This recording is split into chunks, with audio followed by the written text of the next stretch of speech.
বন্ধুরা, ফুলকপি নিয়ে এসেছি, অফ সিজনের ফুলকপি। এত দাম দিয়ে নিয়ে এসেছি, ভালো কিছু না বানালে কি হয়, তাই দেখছি কি বানানো যায়, ভালো কিছু একটু বানিয়ে নিব। এখনকার ফুলকপি খুব একটা বড় তো হয় না, কিন্তু এই ফুলকপিগুলো একদম টাটকা ফুলকপি, ক্ষেতের থেকে তোলা হয়েছে। দুটো কপির অনেক দাম নিয়েছে, কিন্তু কি করব, তাও খেতে ইচ্ছা হচ্ছে।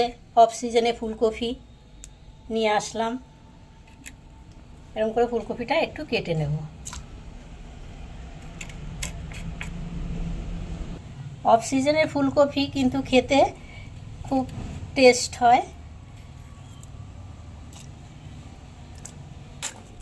কপিটা কাটা হয়ে গেছে, একটু ভালো করে ধুয়ে নেব।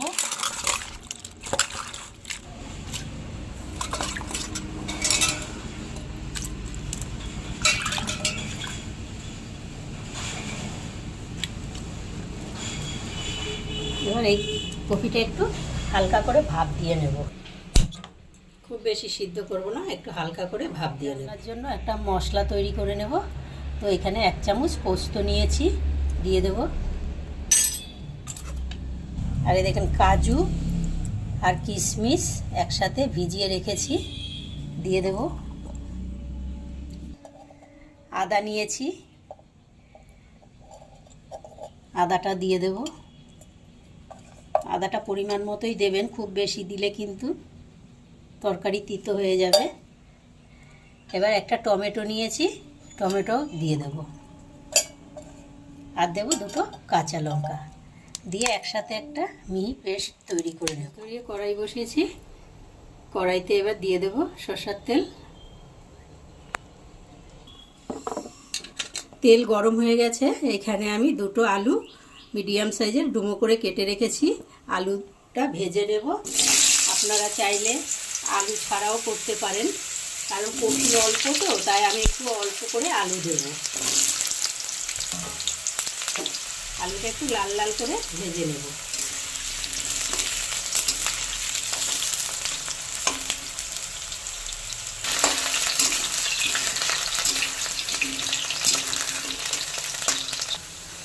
অল্প একটু নুন দিয়ে দেবো।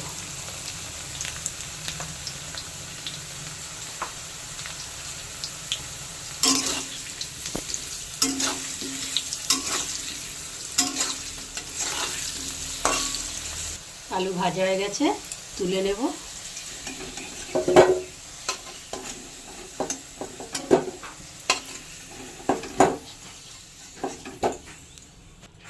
এবার ওই আলু ভাজার তেলে ফুলকপিটাও ভেজে নেব।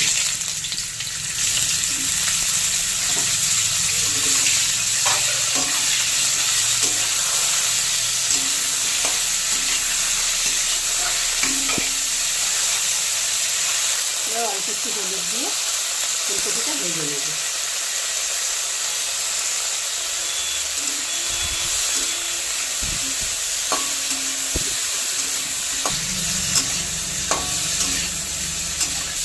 ফুলকপি ভাজা হয়ে গেছে, তুলে নেব।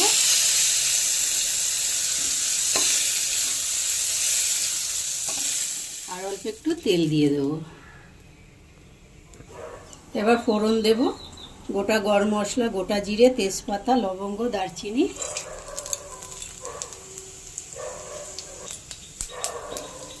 ফোড়নটা একটু হালকা ভাজা হয়ে গেলে দিয়ে দেব বেটে রাখা মশলা। যে মশলার পেস্ট তৈরি হয়ে গেছে, এবারে দিয়ে দেব।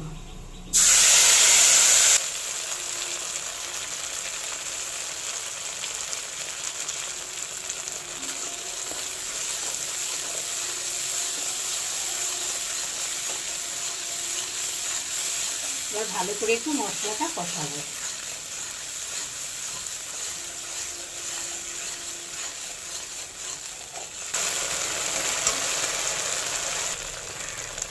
পোস্ত, কাজু, বাদাম খুব সুন্দর কষানো হয়ে গেছে, দেখুন কত সুন্দর তেল ভেসে উঠেছে। এবারে এখানে কিছু গুঁড়ো মশলা দিয়ে দেব।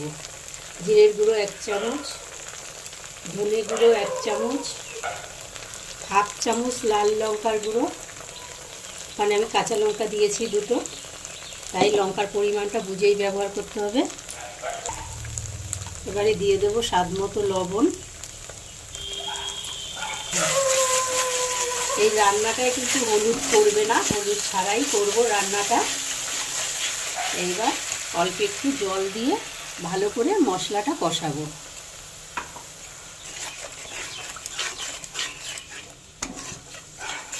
কত সুন্দর ভেসে উঠেছে।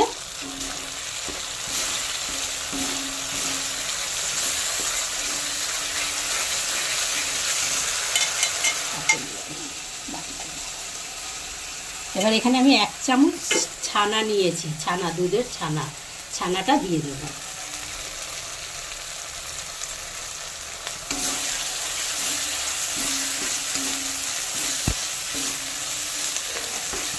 এবার দেব ফুলকপি আর আলু।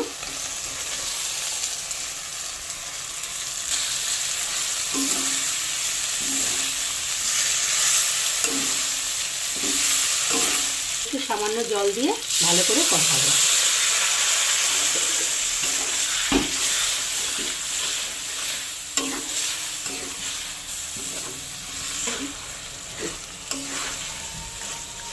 এইবার গ্যাসের ফ্লেমটা লো করে দুধ নিয়েছি, হাফ বাটি দুধটা দিয়ে দেবো।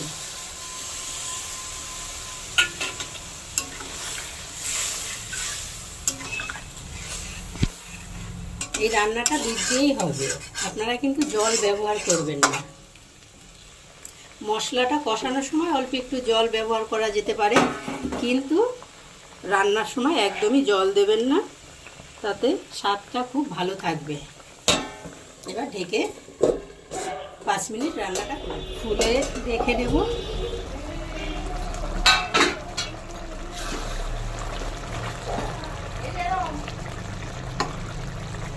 আলু ফুলকপি সব সিদ্ধ হয়ে গেছে।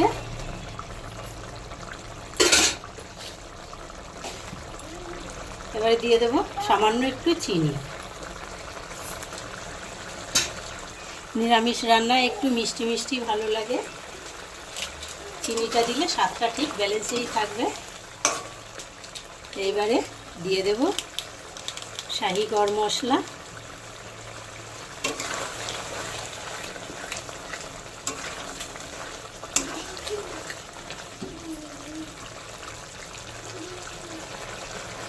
আর দেব হাফ চামচ ঘি।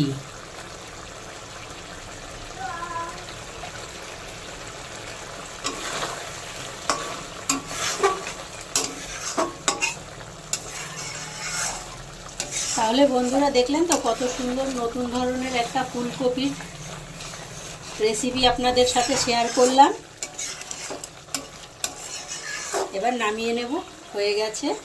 এই রান্নাটা ভাত, রুটি, পরোটা সব কিছুর সাথেই খেতে দুর্দান্ত লাগবে। এবারে সার্ভ করে নেব। এই অবধি ছিল আমার ভিডিও, আশা করছি আপনাদের ভীষণ ভালো লেগেছে। ভালো লাগলে লাইক, কমেন্ট, শেয়ার, আর আমার চ্যানেল এখনও সাবস্ক্রাইব করা না থাকলে অবশ্যই করে আমার চ্যানেলটি সাবস্ক্রাইব করে দেবেন। পাশে থাকা বেল বাটনটি অন করবেন, যখনই নতুন ভিডিও আপলোড হবে সবার আগে নোটিফিকেশন আপনাদের কাছে পৌঁছাবে।